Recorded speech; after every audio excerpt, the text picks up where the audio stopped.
I'm Skylar Anderson. I'm Ellen Mahoney. And I'm Emma Dierig. We are part of the Cooper High School FTCLA chapter, and we are level 3. Did you know that CO2 levels are high in schools due to the number of people in one space?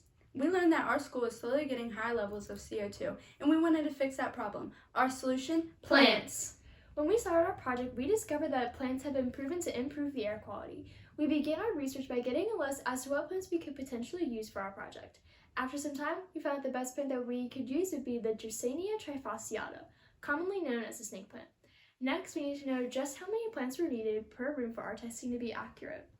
We got the help of our school custodian, and he took measurements of the different rooms around our school that we could potentially use. He used a laser distance measure to get accurate measurements. The total footage of the research room that we used was 376.375 square feet. Because of this, we concluded that we would need 2 plants per every 100 square feet, ending to be 7 plants.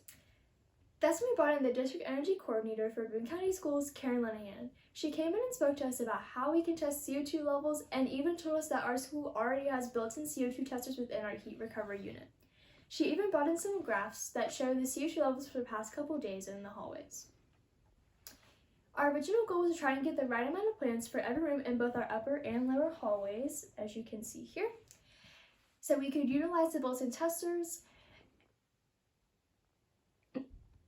But we quickly realized just how expensive plants can be when buying them in large quantities. So as a group, we decided that we could just use one room to lower our expenses. Our environmental concern was mainly the CO2 levels, because when students are exposed to the high levels, it can cause symptoms like headaches, trouble focusing, respiratory failure, damaged tissues inside the body, lung diseases, and other life-threatening issues.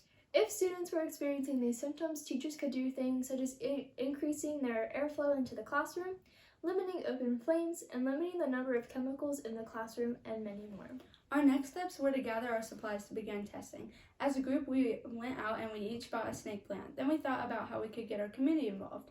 We contacted many local plant nurseries to see if they could help us out, but unfortunately none of them were able to, because the plants that were needed had to be in 8 to 10 inch pots, and they weren't able to donate that many plants with that certain size.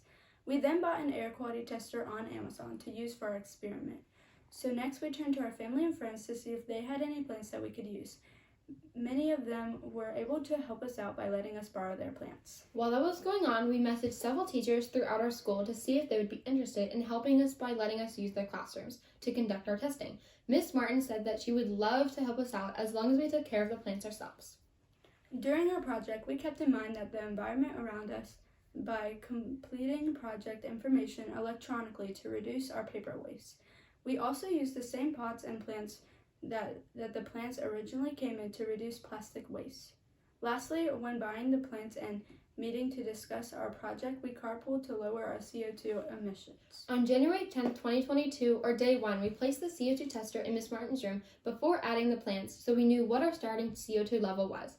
After the test, we added the plants into our room on day 2 and left them there for a week. 3 days later, on day 5, we went to check to see if the air quality had improved, and in fact, it was. How we measured the carbon dioxide levels was by parts per million, or ppm. 1,000 ppm and lower carbon dioxide is considered safe for students in schools, meaning 1,000 parts of CO2 are in 1 million parts of air is safe for students. On day 1, before adding the plants and the levels read 720 ppm, we then placed the plants into Ms. Martin's room to start our experiment, and by day 3, it had already improved by 14 ppm. The plants were then checked several days later on day 7, and the CO2 levels lowered even more to 700 ppm. After completing testing, we also concluded that our future tests we would want to increase the amount of plants we acquired and the amount of rooms we were able to use to help to compare and contrast the different rooms to each other because of the variety of square footage. We also hope more teachers in the future will consider adding plants into their classrooms, not only to better themselves but also their students. After completing the testing, we decided to create posters to hang up in areas the teachers would most likely see, besides the classrooms, such as workrooms, break rooms, etc., and hung them up on January the 11th, so that the staff could be able to be informed about these issues. That way, they can improve the air quality for their students by adding plants in their own classrooms. Another way we gained experience to spread the word of our project was the mock regionals trial on January the 31st. We presented in front of a group of teachers to present awareness of our project while also receiving feedback from on our presentation. Lastly, we presented in front of our own chapter on our February chapter meeting on February 22nd. We did this to inform our own classmates of how CO2 affects their daily lives. After our presentation and our chapter meeting, we asked everyone to take a Google evaluation form to get their feedback and to learn their grasp on the topic of improving air quality. Our friends around us also have communicated to us that they have added plants into their own homes to improve the air quality there. Now, how does this all relate to FCCLA and FCS? Great question. We believe that this project best associates with the national FCCLA program Stand Up. Some particular qualities included in Stand Up that relate to our project are assessing current needs and educating others. We did both of these things by acknowledging that the CO2 levels are high in spaces such as schools. Also, during our time of doing our project and conducting our testing, we have been educating other members of our FCCLA chapter, as well as our friends and family, about what we are doing and why we are doing it. Next, the relationship between our project and FCS is personal development. As humans, none of us fully develop until age 25. So during these times in schooling being around high levels of CO2, now is the time to be aware and to make a change for our students so that their bodies can be healthy and grow fully matured.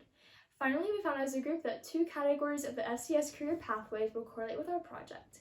Those being human services and education, specifically school counselors, home and personal care aides, teachers, school administrators, and business employees and/or owners. Throughout this project, we have learned and discovered just how by adding a few plants into a room can truly improve our way of life. As a group, we even added more plants into our homes to improve the air quality there. This project has shown that as a group, we become a great problem solvers with any difficulties that come our way. We hope you enjoyed learning about our project and thank you for your time.